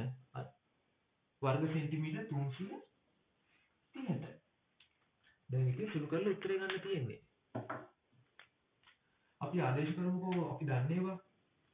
එතකොට 2 කියන්නේ 2ම තමයි. 5 කියන්නේ 22 බෙදීම 7යි. r කියන්නේ අරේ අපිට දීලා තිබුණාද? ඔව් නේද? අරේ නෙමෙයි දීලා තියෙන විස්කම්භේ. දැන් විස්කම්භේ 21යි නම් අරේ කීයද? 21ට හරි අඩක්. 21 බෙදීම 2යි. h කියන්නේ උස. ඒකට ආයෙ මුකුත් ආදේශ කරන්න යන්නේ නැහැ. ඒක තමයි අපිට හොයන්න කියන්නේ. සමානයි 330යි. දැන් බලමු කැපිලා කියලා යනවාද කියලා. ඔව් මේ 7ක් 1යි 7ක් 3යි. මේ දෙකට මේ දෙක කැපිලා යනවා. 22 3ෙන් ගුණ කරාම 66යි. මේ පැත්තේ තියෙන්නේ 66යි h. එහා පැත්තේ තියෙන්නේ 330යි. දැන් h හොයන්න නම් දෙපැත්තම බෙදන්න ඕන 66. එහෙම නැත්නම් ගුණිතයක් එහා පැත්තට යද්දි බෙදීමක් වෙනවා කියලා ගත්තම කමක් නැහැ. එකම දේ වෙන්නේ. දැන් මේ 66ට මේ 66 කැපෙනවා. අවසානයේ වෙන්නේ 330 66න් බෙදෙන එක. දැන් මේ බලන්නකෝ 33 33 එකයි 66 33 දෙකයි. 10 බෙදන්න ඕන දෙකෙන්. 10 දෙකෙන් බෙදුනම 5යි. 5යි සෙන්ටි මීටර. ඊළඟට 17 වෙනි ගාන වෘත්ත ජ්‍යාමිතියෙන් අහලා තියෙනවා.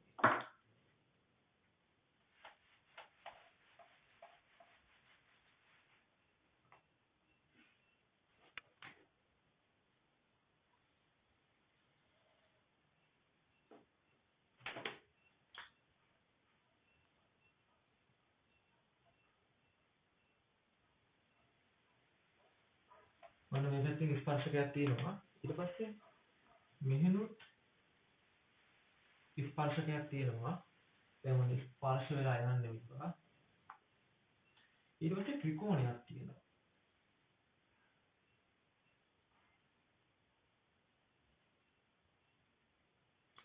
ඉක්මනට දත්ත ටික ලකුණු කරගමු CLD CLD ANB ANB මෙතන T කෝණ දෙකක් දීලා තියෙනවා අංශක 60යි අංශක 80යි.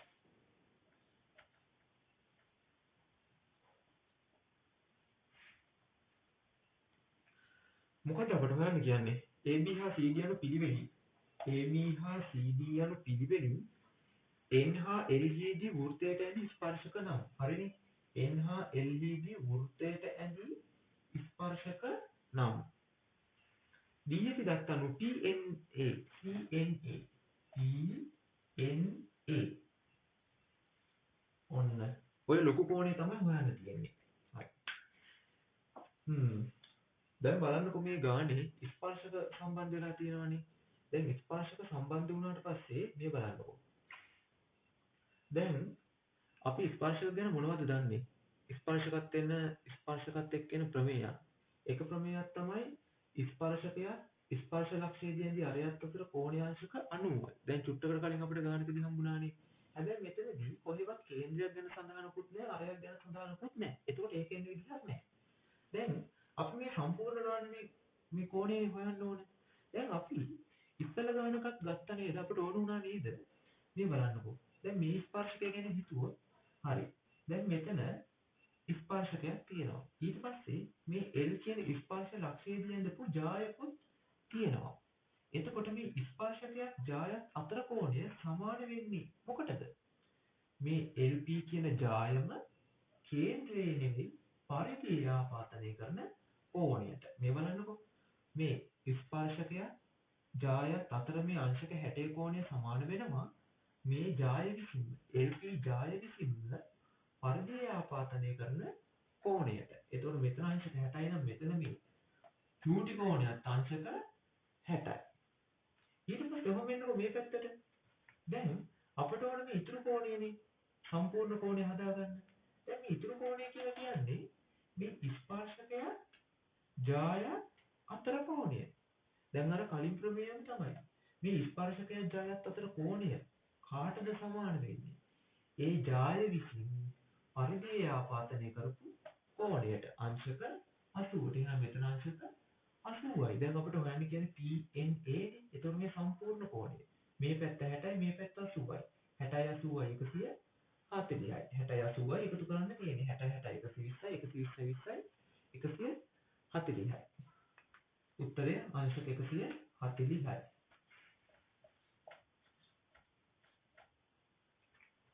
ඔයාලා ඉතින් 60 දාන 80 සමානයි 140 කියලා ගන්න හතු පිටියත් එක්ක. හරි ඒකත් ඉවරයි. 18 වෙනි ගාන ඉවරයි. 18 18 ලේසි ගානක් තියෙනවා. හැබැයි නිතරම හම්බෙන්නේ නැති ගානක්. ඔව් නිතරම හම්බෙන්නේ නැහැ කෙටි ප්‍රශ්නකදී නම්. ඔයාලා දන්නවනේ මේ වියුව ගත්ත නෙවෙයි. දෙවෙනි පේපරේ රචනා ප්‍රශ්නයක් කියනවා වර්ග සමීකරණ අපි අර සූත්‍රය දාලා හදන්නේ. ඒ සූත්‍රය දාලා හදන එකේ එක පියවරක් විතරයි මෙතනදී දීලා තියෙන්නේ. දැන් ගාන හැදුවම ඔයාලට මතක් වෙයි. බලන්න දත්තයක් විදිහට දීලා තියෙනවා. දෙකේ වර්ගමූලය 1.414යි. දෙකේ වර්ගමූලය 1.414යි. අපිට හොයන්න කියන්නේ 32 වර්ගමූලය. දැන් මේ බලන්නකෝ. ඔයාලට මතක තියෙන වර්ග සමීකරණ ගාන හදාගෙන යද්දි දැන් මෙහෙම හිතන්නකෝ. අපිට 32 වර්ගමූලය ඕන වෙලා තියෙනවා. හැබැයි 32 වර්ගමූලය දීලා නැහැ. අපිට දීලා තියෙන්නේ දෙකේ වර්ගමූලය. එහෙනම් අපි 32 ලියාගන්නේ කොහොමද? දෙවරක් කීයද කියලා. 32 ලියා ගන්න ඕනේ දෙවරක් කීයද කියලා. එතකොට 32 කියන්නේ දෙවරක් 16නේ. ඔන්න දෙවරක් 16 32යි. හැබැයි 16 වර්ගමූලය අපි දන්නවා 4යි කියලා. ඒක ගන්න එකින්ද 4යි. එතකොට ඇතුලේ තියෙන වර්ගමූල 2. දැන් දෙකේ වර්ගමූලය අපි මතක තියාගන්න ඕනේ නේ මේක දීලා තියෙනවා. 1.414යි. දැන් ඉතින් දශම සුළු කිරීමක් විතරයි. දශම මතක කරලා ගුණ කරමු. උත්තරයට දශම තියමු. 4 වරක් 4 16යි. එකක් ඉතුරුයි. 4 වරක් 1 4යි ඉතුරු එකයි 5යි. ආයෙත් 4 වරක් 4 16යි. එකක් ඉතුරුයි. 4 වරක් 1 4යි ඉතුරු එකයි 5යි. බලන්න දශම ස්ථාන කීයක් තියෙනවද? 3යි. මේ 1යි 2යි 3යි. එහෙනම් උත්තරේට 1යි 2යි 3යි. 5යි දශම 6යි 5යි 6යි.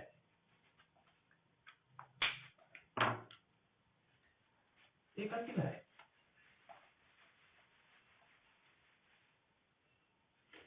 දහනම් වෙනි ගාන.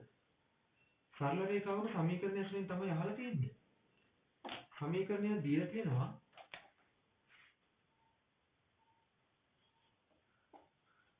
4යි අඩු කිරීම 3යි සමානයි 11.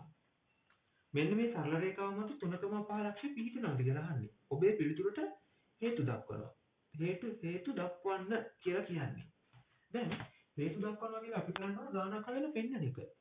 ඇත්තටම මේ දීලා තියෙන ලක්ෂ දෙක මේ අමත තියෙනවා කියලා. දැන් මේකනේ වැඩි. දැන් අපිට දීලා තියෙන්නේ 3.5 කියලා ලක්ෂයක්. දැන් 3.5 කියන ලක්ෂය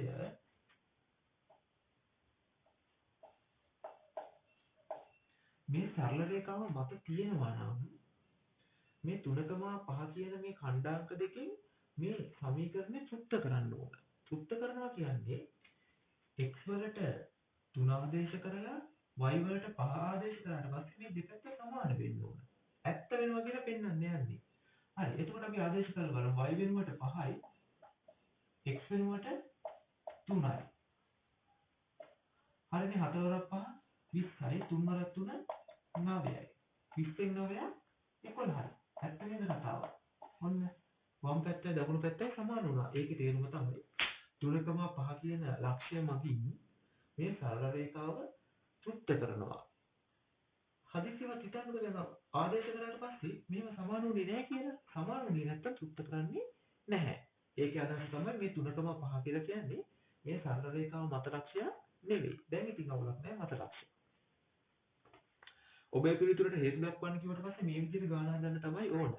ඊට පස්සේ අපෙන් අහනවානේ පිහිටයිද නැද්ද කියලා. දැන් මේක හැටියට නම් පිහිටයි. 20 වෙනි ගාන.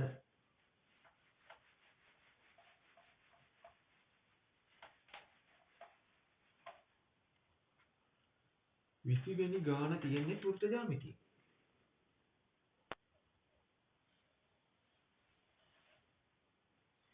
ඒ වෘත්තයට ඇත උනා.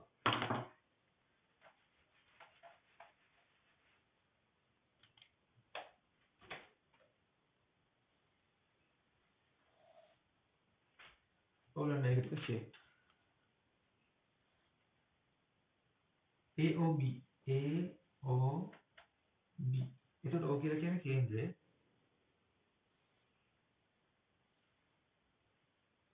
මෙතන C මෙතන X මෙතන අංශක 60යි. දැන් මම අද ගෲප් එකේ නම් අංශක 90කටත් කිට්ටු වුණා. එහෙම වෙන්නේ මේ දීලා තියෙන රූපේ අංශක 60යි. දැන් බලන්න අපිට හොයන්න කියන්නේ මොකද්ද? අපිට කියන O කේන්ද්‍රය වූ වෘත්තයේ AB විස්කම්භය වේ නම් හරිනේ. O කේන්ද්‍රය වූ වෘත්තයේ AB විස්කම්භය නම් CAB හොයන්න. ඉතලා ඒකනේ කියන්නේ අපිට CAB. ලකුණු කරගමු CAB කොහෙද ඉන්නේ කියලා. CAB. මේ x කියලා ලකුණු කරලා තියෙන එයාම තමයි අහන්නේ. හරි. බලමු එයා කොහොමද හොයන්නේ කියලා. දැන් බලන්න OA කියලා කියන්නේ වෘත්තයේ අරයක්. OC කියලා කියන්නේ වෘත්තයේ අරයක්. එතකොට මේ බලන්නකො AOC කියලා කියන්නේ සමද්විපාද ත්‍රිකෝණයක් නේ. අපි දන්නවා සමද්විපාද ත්‍රිකෝණයක ඒ කියන්නේ පාද දෙකක් සමාන ත්‍රිකෝණයක මේ සමාන පාද දෙකට සම්මුඛ කෝණ දෙක සමානයි. මෙයා x නම් මෙයා x. හරි. දැන් ඉතින් x ගන්න පුළුවන් නේ. මේ බලන්නකො අංශක 60ක් කියලා කියන්නේ එතකොට මේ AOC ත්‍රිකෝණයේ බාහිර කෝණයක්. එතකොට ත්‍රිකෝණයක පාදයක් දික් කිරීමෙන් සෑදෙන බාහිර කෝණය සමාන වෙන්නේ අභ්‍යන්තර සම්මුඛ කෝණ දෙක එකතුවට. එතකොට x ධන x 2x. 2x තමයි 60ට සමාන වෙන්නේ. එතකොට ඉතින් x හොයන දෙපැත්තම දෙකෙන් බෙදන්නනේ තියෙන්නේ. x සමානයි අංශක 30යි. ඔන්න x සමානයි අංශක 30යි කියලා හොයාගත්තා. මෙතෙන්දී x කියලා කියන්නේ කාටද? CAB. එතකොට පළවෙනි ස්ථානට එන්න ඕන අංශක 30. ඊට පස්සේ දෙවෙනි ස්ථාන ABC. මෙන්න මේ කෝණය හොයන්න තියෙන්නේ. දැන් මෙතන අංශක 30යි. දැන් මේ කෝණය හොයන්න ඕන. දැන් ඒකට අපිට ලොකු ත්‍රිකෝණය ගැන හිතන්න වෙනවා. මේ AB කියන්නේ විස්කම්භයක් නම් මෙන්න මෙතන මේ C වලදී හැදෙන කෝණය කීයද අංශක 90යි. අපි දන්නවා ප්‍රමේය මොකද්ද? අර්ධ වෘත්තයේ කෝණ ඍජු කෝණී වේ. ඒක අපට තේරෙන විදිහට කිව්වොත් වෘත්තයක විස්කම්භය පරිධිය කොහේ හරි කෝණයක් ආපස්සට කරොත් ඒ කෝණය අංශක 90යි. දැන් හරිනේ ඉතින් මේ ABC ත්‍රිකෝණය ගත්තට පස්සේ එක කෝණයක් අංශක 90ක් වෙලා. එහෙනම් ඉතිරි කෝණ දෙකමත් අංශක 90යිනේ. එකතු 180ක් වෙන්න. එතකොට මේ දෙන්නගෙන් එක්කෙනෙක් 30යි කියන්නේ ඉතුරු එක්කනා 60යි. එතකොට ABC කෝණයගේ අංශක 60යි. 21 වෙනි ගාන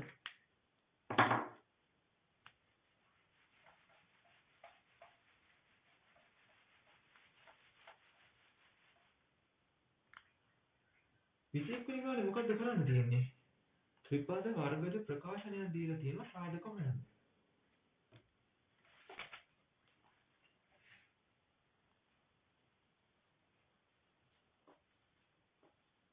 3x වර්ගය ධන 5x ඍණ 12. දැන් මේ තියෙන්නේ වර්ගජ ප්‍රකාශනයක්. වර්ගජ සමීකරණයක් නෙවෙයි. වර්ගජ සමීකරණයක් නම් සමාන ලකුණු තියෙන්න ඕනනේ. දැන් තියෙන්නේ වර්ගජ ප්‍රකාශනයක්. අපිට තියෙන්නේ මේකේ සාධක සොයන්න. අපි පුංචි පන්ති වලින් ඉඳන් හදාගෙන යන ගානක්. පුංචි පන්ති කිව්වේ 9 වසරේ ඉඳන් වගේ. මේ බලන්නකෝ. මේ වගේ ත්‍රිපද වර්ගජ ප්‍රකාශනයක් දුන්නම සාධක කඩන්නේ මෙහෙමයි. ඔන්න අමතක ළමයි ආයෙත් මතක් කරගමු. මේ මුලින් ඉන්න කෙනා එහෙම්මම ලියන්න. මේ අගට ඉන්න කෙනාත් එහෙම්මම ලියන්න. අගට ඉන්න කෙනා කියන්නේ මේ නියත පදේ. x නැති නියත පදේ. මේ x වල වර්ග පදේ, x පදේ, x නැති නියත පදේ. හරි. මුලින් ඉන්න කෙනාත් එහෙමමයි, අගින් ඉන්න කෙනාත් එහෙමමයි. හැබැයි මැදින් ඉන්න කෙනා එහෙමම ලියන්නේ නැහැ. එයා ලියන විදිහක් තියෙනවා. ඒ මෙහෙම. දැන් බලන්න x වල වර්ගයේ සංගුණකය 3යි. නියත පදයේ ඍණ 12යි. 3 වරක් ඍණ 12 ගන්න ඕන. 12 වරක් 3 36යිනේ. එතකොට ඍණ 36යි. ඔන්න සාධක දෙක හොයාගන්න විදිහ. ගුණ කරාට පස්සේ ඍණ 36 හැදෙන්නත් ඕන. එකතු කරාට හරි අඩු කරාට හරි පස්සේ ධන 5 හැදෙන්නත් ඕන. ඔතන ධන ඍණ කතාව පස්සේ බලමු. දැන් මෙහෙමයි වෙන්න ඕන.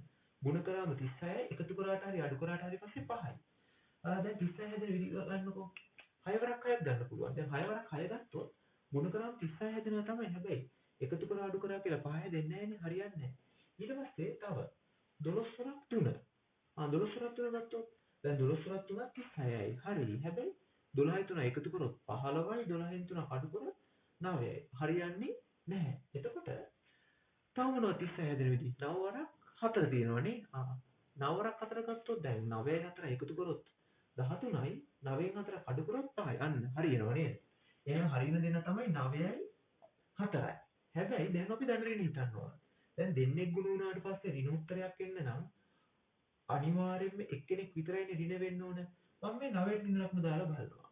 දැන් 9ට ඍණ ලකුණ දැම්මොත් අවසාන ඉතුරු වෙන්නේ ඍණ උත්තරයක්නේ. මේ 4න් 9ක් අඩු කරනවා වගේ වැඩක් නෙවෙන්නේ. ඒකට ඍණ 5ක් එන්නේ අපට ඕන ධන 5ක්. එහෙනම් ඍණ ලකුණ වැටෙන්න ඕන 4ට. හරිනේ. දැන් 9න් 4ක් අඩු කරාට පස්සේ 5 හැදෙන්නේ. ඔන්න මේ සාධක දෙක තමයි ගැලපෙන්නේ. එක්කෙනෙක් ධන 9 නිසා ධන 9යි අනිත් එක්කෙනා ඍණ 4 නිසා ඍණ 4යි x. දැන් ඉතින් පොදු සාධක එළියට අරගෙන ගාන හදාගෙන යන්න තියෙනවා. දැන් මේක නේ චුට්ටක් අමාරු වැඩේ. ගානට ස්ටාර්ට් එකක් ගන්න තියෙන තැන. හරි. දැන් මේ දෙන්නගෙන් වෙනම සාධක ගමු, මේ දෙන්නගෙන් වෙනම ගමු. මේ දෙන්නගෙන් පොදු සාධකයක් විදිහට ගන්න පුළුවන් 3x ම. හරි. 3x වල වර්ගයෙන් 3x ගත්තම x ඉතුරුයි. 9x ෙන් 3x ගත්තම ධන 3ක් ඉතුරුයි. මෙතනින් ගන්න ඍණ 4. ඍණ 4x ෙන් ඍණ 4 ගත්තම මෙතන x ඉතුරුයි. මෙතන ඍණ 12ෙන් ඍණ 4ක් ගත්තම ධන 3ක් ඉතුරුයි. දැන් මේ ඍණ 12ෙන් ඍණ 4ක් ගන්නවා කියලා අපි ගන්න බෙදලා හරි. ඍණ 12 ඍණ 4ෙන් බෙදලා. ඒක තමයි ධන 3ක් එන්නේ. දැන් මෙතන ওই ධන ඍණ මේ චුට්ටක් පැටලෙනවා වගේ නම් මේ පළවෙනි වරහනම තමයි දෙවෙනියටත් එන්නේ. හරි. හැබැයි ඉතින් පළවෙනි වරහන හරියට හදා ගන්න ඕන. දැන් හරි ඉතින් දෙන්නටම පොදු සාධකයක් විදිහට x ධන 3 ගන්න පුළුවන්. මෙතනින් 3යි x ඉතුරුයි. මෙතනින් ඍණ 4ක් ඉතුරුයි. මෙන්න තියෙනවා සාධක දෙක. හරි හදාගමු. හරි ඊළඟට තියෙන්නේ වෘත්ත ජ්‍යාමිතිය ගානක්.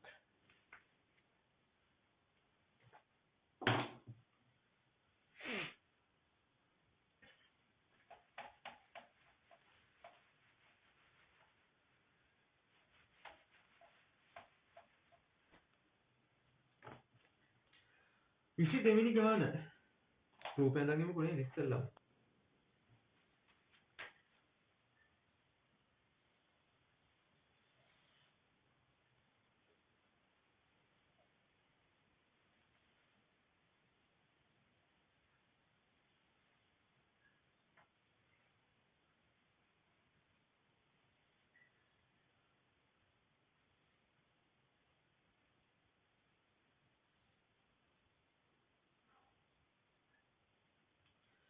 හරි ඉක්මනට අපි දාගමු අකුරු ටික මේකේ. අකුරු වැඩි එක නේද? මෙතන O ඊට පස්සේ මෙතන P B M Q A D බලන්නකෝ ගානේ පොඩි විස්තරයක් දීලා තියෙනවා. මොකද කියන්නේ? O කේන්ද්‍රය සහ අරය පහක් වන වෘත්තයක O කේන්ද්‍රය අරය 5යි. AB PQ ජායන්ත එකක් රූපයේ දැක්වේ. මෙහි OD සමානයි OM. OD සමානයි OM. OD සමානයි OM. අපිට ඒක ලකුණු කරලා දීලා නැහැ නේ. ඒවා ජායන්ත ලම්බක වේ. මේ මෙතන කෝණය අංශක 90 ගානේ. OM සමානයි 3යි. OM මෙතන සෙන්ටිමීටර් 3යි. AB ජායේ දිග සොයන්න. AB ජායේ මෙන්න මේ AB ජායේ තමයි දිග හොයන්න කියන්නේ. හරිද? දැන් බලන්නකෝ. මෙතන දැන් අපි ලකුණු කරගත්තේ නැති දස්තියකුත් අපිට තිබුණා. හොඳේ. අරේ සෙන්ටිමීටර 5යි කියන එක. දැන් මේ බලන්න. දැන් මෙතන OM කියලා කියන්නේ සෙන්ටිමීටර 3යි නම් OD කියන්නේ සෙන්ටිමීටර 3ක්ම තමයි. එතකොට මේ බලන්න ඔයාලට මතක ඇති මෙහෙම දෙයක්. අපි වෘත්තයක ජාය පාඩමේදී ඉගෙන ගන්නවා මේ බලන්නකෝ. මේ ජායට කේන්ද්‍රයේ ඉඳලා ලම්බකයක් නිර්මාණය කරාට පස්සේ මේ ජාය මොකද වෙන්නේ? සමච්ඡේදනය වෙනවා. ඒ කියන්නේ හරියටම දෙකට බෙදෙනවා. අපි ඒක කොහොමද කෙටියෙන් මතක තියාගත්තේ? මෙතන කෝණය 90යි නම් දෙපැත්ත සමානයි. ඒකෙම අනිත් පැත්ත. දෙපැත්ත සමානයි නම් කෝණය 90යි. එතකොට මේකේ තේරුම තමයි මේ දෙපැත්ත සමානයි. ඒ කියන්නේ AD DB සමානයි. එතකොට AB හොයන්න කිව්වට පස්සේ AD හොයලා ඒක දෙකෙන් ගුණ කරලා හරි වැඩි. එහෙනම් අපි try කරමු මේ AD හොයාගන්න විදිහ. දැන් මේ බලන්න මම AO යා කරනවා. දැන් AO කියලා කියන්නේ මේ වෘත්තයේ අරේනේ. අරේ දීලා තිබුණා අපට 5යි කියලා. ඔන්න. දැන් ඉතින් උත්තරේ ලියන්න තමයි තියෙන්නේ. මෙතන ඍජු කෝණී ත්‍රිකෝණයක් තමයි ඇදලා තියෙන්නේ. දැන් ඍජු කෝණී ත්‍රිකෝණයක පාද දෙකක දිග දීලා තියෙනවා. ඉතුරු පාදය හොයන්න ඕන. දැන් පයිතගොරස්නේ මතක් වෙන්න ඕන. මම ඊළඟට අහන්න යන ප්‍රශ්නේ නේද? කවද මතක් වෙන්න ඕන? පයිතගොරස් තමයි මතක් වෙන්න ඕන. දැන් පයිතගොරස් මතක් කරාට දැන් මෙතනදී ඕන නම් මේ AD පාදයට x කියලා දාලා ගාන හදාගෙන යන්න පුළුවන්. 5 වර්ගය සමානයි 3 වර්ගය එකතු කිරීම x වර්ගය කියලා ලියලා හදාගෙන යන්න පුළුවන්. හැබැයි මෙතෙන්දී ඊටත් වඩා ලේසියෙන් ගාන හදන්න පුළුවන්. මම ඔයාලට කියලා දීලා තියෙනවා නේද? පයිතගොරස් ත්‍රික. නිතරම අපිට පාවිච්චි වෙන පයිතගොරස් ත්‍රිකය මොකක්ද? 3 4 5. පයිතගොරස් ත්‍රික කියලා කියන්නේ ඍජු කෝණී ත්‍රිකෝණයක පාද තුනක් විදිහට තියෙන්න පුළුවන් දිගවල්. ඒතකොට දැන් කොහොමද 5 කියන්නේ මේ ලොකුම කෙනා කියන්නේ කර්ණය. දැන් මේ බලන්නකෝ 5යි 3යි මේ 5යි 3යි එහෙනම් ඊළඟ එක කීය වෙන්න ඕනද? අනිවාර්යෙන්ම සෙන්ටිමීටර 4යි. මේ පැත්ත සෙන්ටිමීටර 4යි නම් මේ පැත්ත සෙන්ටිමීටර 4යි. එතකොට 4යි 4යි සෙන්ටිමීටර 8යි. එතකොට AB දිග සෙන්ටිමීටර 8යි.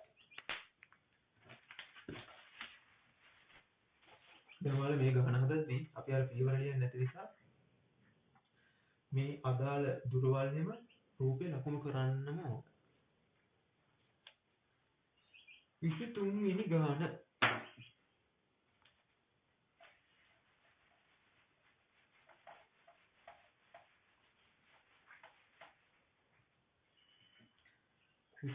බලනවා සිලින්ඩරයක තැන්පත් තියෙනවා.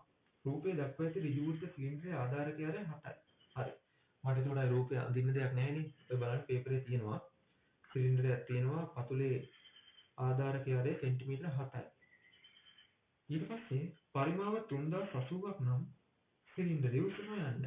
බලන්න සිලින්ඩරයක පරිමාව හොයන විදිහ දීලා තියෙනවා. 5r වල වර්ග h. දැන් පරිමාව දීලා තියෙනවනේ අපෙන් අහන්නේ උස. එතකොට ඉතින් මොකද කරන්න තියෙන්නේ? අපි දන්නවා දැන් සිලින්ඩරේ පරිමාව හොයන්නේ 5r වර්ග h කියලා. ඇත්තටම මෙතනදි වෙලා තියෙන්නේ හරස්කඩ වර්ගඵලයේ උසෙන් වැඩි කරලා. හරස්කඩ වෘත්තයක්නේ. එතකොට මේ වෘත්තයක වර්ගඵලය වෙන විදිහ තමයි මේ තියෙන්නේ. හරි දැන් මේක සමාන වෙන්නේ කීයටද? 330ට අපිට දීලා තියෙනවානේ. 330 නෙවෙයි 3080. දැන් ඉතින් අපි දන්න දේවල් ටික ආදේශ කරමු. x නේ හොයන්න ඕනේ. දැන් 5 කියන්නේ 22 බෙදීම 7යි. r කියලා කියන්නේ දීලා තිබුණා. පතුලේ ආරේ 7යි. එතකොට 7 කී පාරක්ද? දෙපාරයි. උස තමයි ඉතින් හොයන්න තියෙන්නේ. ඒකට අපි මුකුත් ආදේශ කරන්න යන්නේ නැහැ. දැන් ඉතින් සුළු කරලා දාන්න තියෙන්නේ බලන්නකෝ. 4 7 1යි 4 7 1යි කැපිලා යනවා. දැන් මේ පැත්තේ තියෙන 22 7ෙන් ගුණ කරලා ආයෙ h ෙන් ගුණ කරනවා. එහා පැත්තේ 3080යි. දැන් මේක පැහැදිලිව ලියා ගන්නම් මම. 22 ගුණ කිරීම 7 ගුණ කිරීම h සමානයි 3080. දැන් h නේ හොයන්න ඕන කෙනා. h හොයන්න නම් මේ දෙන්න අයින් කරන්න ඕන. ඔයාලා දන්නවා ගුණිතයක් එහා පැත්තේ ඇති බෙදීමක් වෙන්නේ. එහා පැත්තේ දැන් 3080ක් තිබුණා. දැන් 22 කියන්නේ ගුණිතයක්. එහා පැත්තට යද්දි බෙදීමක්. 7 කියන්නේ ගුණිතයක්. එහා පැත්තට යද්දි බෙදීමක්. දැන් ඉතින් මේක සුළු කරලා උත්තරේ ගන්න තමයි තියෙන්නේ. බලමු කොහොමද සුළු වෙන්නේ කියලා. කැපිලා යයි. බලන්න 22 7 වැඩි කරන්නකො මට හිතෙනවා එහෙම දුන්නා ලේසි කියලා. 22 7 ගුණ කරලා බලන්නකො. 22 7 ගුණ කළොත් දෙවරක් 7 14න් 4 එකක් විතරුයි. 7 2 14 1 15 154යි. මම 157ම ලියා ගන්නම් උන්ට.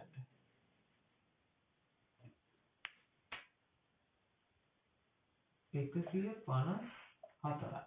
ඔන්න දැන් ඉතින් ඔයාලට තේරෙන්න ඕන කොහොමද මේක සුළු වෙලා යන්නේ කියලා.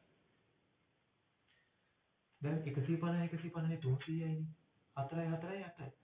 එතකොට 154 ඒවා දෙකක් කියන්නේ 308ක්. නිකම්ම කැපිලා යනවා. 154ට 1යි 308ට 2යි. උත්තරය සෙන්ටිමීටර 20.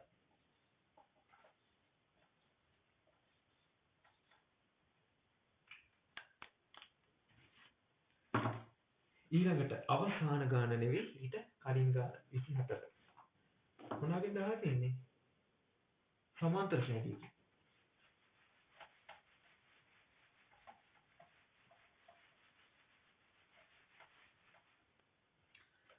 දෙවන පදයේ 10 වන සමාන්තර ශ්‍රේණියක 12 වන පදය 10 වන පදයට වඩා 12කින් වැඩි. මෙම ශ්‍රේණියේ මුල් පදය කීයද? දැන් මේ ගාන සූත්‍ර දාලා වුණත් හදන්න පුළුවන්. බැරි නැහැ. හැබැයි චුට්ටක් හිතලා හැදුවොත් ඒක ඊට වඩා ලේසියි බලන්න. දෙවන පදය 10 වන අතර. දෙවන පදය 10යි. මම ඔය දීලා තියෙන දත්ත ටික ලියාගන්නේ. ඊට පස්සේ 12 වෙනි පදය 10 වෙනි පදයට වඩා. 12 වෙනි පදය 10 වෙනි පදයට වඩා 12කින් වැඩිලු. අපිට 10 වෙනි පදේ දීලත් නැහැ 12 වෙනි පදේ දීලත් නැහැ. අපිට කියන්නේ 12 වෙනි පදය 10 වෙනි පදයට වඩා 12කින් වැඩි කියලා කියන්නේ.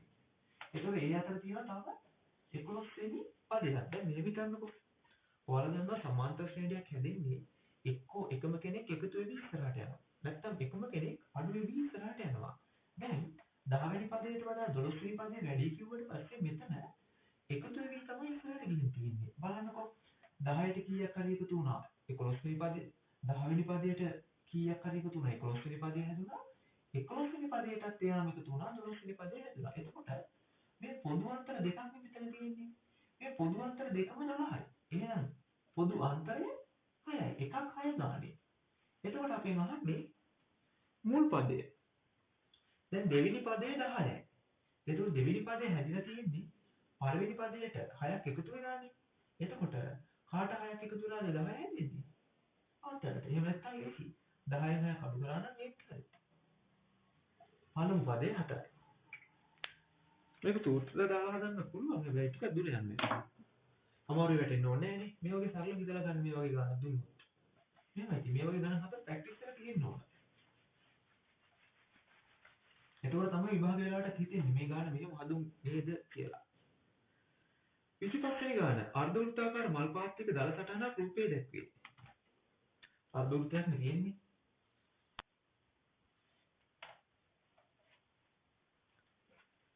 ඊට පස්සේ පත පිළිබඳ දැනුම භාවිතයෙන් මෙම අර්ධ වෘත්තාකාර මල් පාත්තික කේන්ද්‍රය සොයා ගන්න ආකාරය දල සටහනකින් දක්වන්න. චූටි වැඩක් අපිට කරන්න කියලා තියෙනවා. මේ අර්ධ වෘත්තාකාර මල් පාත්තික කේන්ද්‍රය හොයාගන්න විදිහ දල සටහනකින් මේ පෙන්වන්නලු. දැන් මේ තියෙන සරල රේඛාව කියන්නේ මේ අර්ධ වෘත්තයේ විස්කම්භයනේ. ඔයාලා දන්නවා කේන්ද්‍රයේ තියෙන්න ඕන විස්කම්භයේ හරි මැදි. එතකොට මේ දීලා තියෙන සරල රේඛා ඛණ්ඩේ හරි මැදනේ හොයාගන්න ඕන. හරි මැද හොයාගන්නවා කියන්නේ මේ සරල රේඛා ඛණ්ඩය හරියටම දෙකට බෙදන්න ඕන. ඉතින් ඔයාලා දන්නවනේ සරල රේඛා ඛණ්ඩය දෙකට බෙදන්නේ කොහොමද කියලා? කෝණ සමච්ඡේදකේ නෙවෙයි ලම්බ සමච්ඡේදකේ. මෙන්න මේ මුල්ලේ තියලා උඩට ඡාපයයි පහළට ඡාපයයි. මෙන්න මේ මුල්ලේ තියලා උඩට ඡාපයයි පහළට ඡාපයයි. ඊට පස්සේ ඔන්නෝම යා කරනවා. මෙතන කෝණයේ අංශක 90යි දෙපැත්ත සමානයි. එතකොට මෙතන තමයි කේන්ද්‍රය තියෙන්නේ. අපිට කියලා ගන්න නැහැ නේද අකුරක් දාන්න උකු. හරි. මෙතන මේ O කියලා දාන්න සාමාන්‍යයෙන් අපි කේන්ද්‍රයට O අකුර තමයි දාන්නේ. නැත්නම් මෙහෙම ඊතලයක් දාලා කේන්ද්‍රය කියලා ලිව්වත් කමක් නැහැ. එතකොට 25 වෙනි ගානත් ඉවරයි. ඔන්න අපි එතකොට මේ සාකච්ඡා කරේ 20 24 20 25 රෝයල් එකේ පේපරේ. හොඳේ රෝයල් එකේ පේපරේ කෙටි ප්‍රශ්න 25. හරි එහෙනම් අපි අදට වීඩියෝ එක ඉවර කරමු. ඔයාලා නම් හැමෝම මේ දවස්වල හොඳට වැඩ කරන්න ඕනේ. හැමෝටම ජය.